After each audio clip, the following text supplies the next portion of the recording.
Hello everyone, my name is Kelly with JUKI America, and today our fall project focuses on sergers. We'll be making these stuffed pumpkins, which are so easy and fun to make on a serger. For a pumpkin pattern, I've drawn 3 different sizes in 4, 6, and 8 inches. Next, I'm going to cut out 6 pieces for each section of the pumpkin in each size. Starting with the medium pumpkin, I'm going to cut 3 pieces of each of my bat prints for my pumpkin. I've stacked my printed fabric so I can cut out the 6 pieces all at once. The medium pumpkin is all cut out. Now let's get sewing.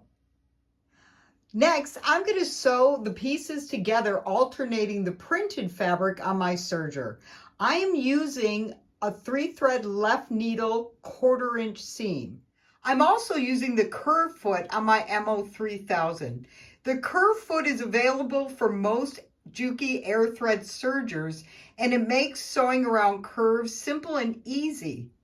Did you know the JUKI sergers have the narrowest space between the knife and the foot, creating ease when sewing straight lines or curves?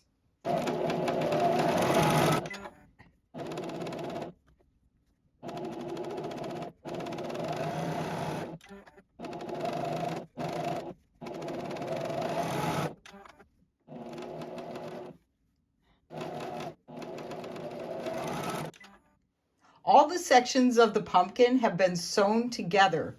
Before I sew the last seam, I want to create a casing at the top and the bottom with the serger and a piece of ribbon so we can pull this all together at the end and stuff the pumpkin. The ribbon is placed in the tape sewing guide to the right of the needle. I'm just going to serge along the edge of the top and the bottom, and the ribbon will be encased. So when it's complete, I can just pull the top and bottom together.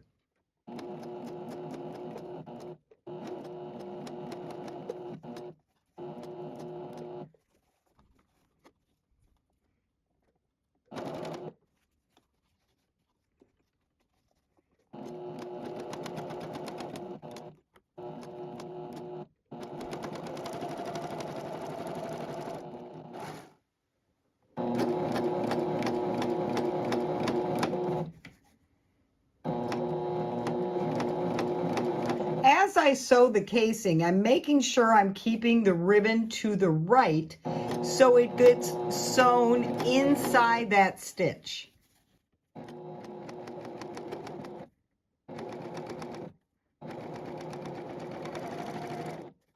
Using a double-eyed needle, I pulled the thread out of the edge of the top and bottom about 1/2 inch so I can sew that seam, putting together the pumpkin and not catching the ribbon in the seam. I'm ready to sew the last seam, being careful not to get the ribbons stuck in the seam.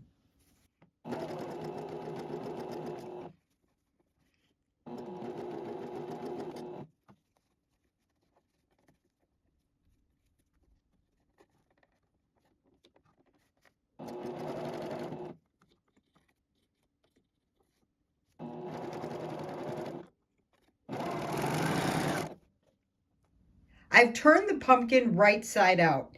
Next, I'm using my double-eyed needle to pull that ribbon back through the end. I removed it to make the seam, but now I want that ribbon to meet up right at the end.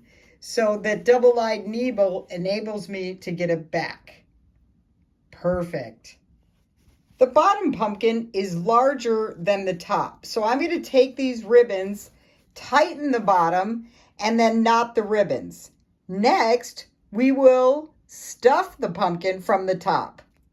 The pumpkin is stuffed with polyfill, and I'm using a cinnamon stick for my stem because it'll smell great in my Halloween display. Wasn't that easy and fun to make? I think I'll make similar ones for Christmas. Thanks for joining me today, and tune in again for future projects and tips.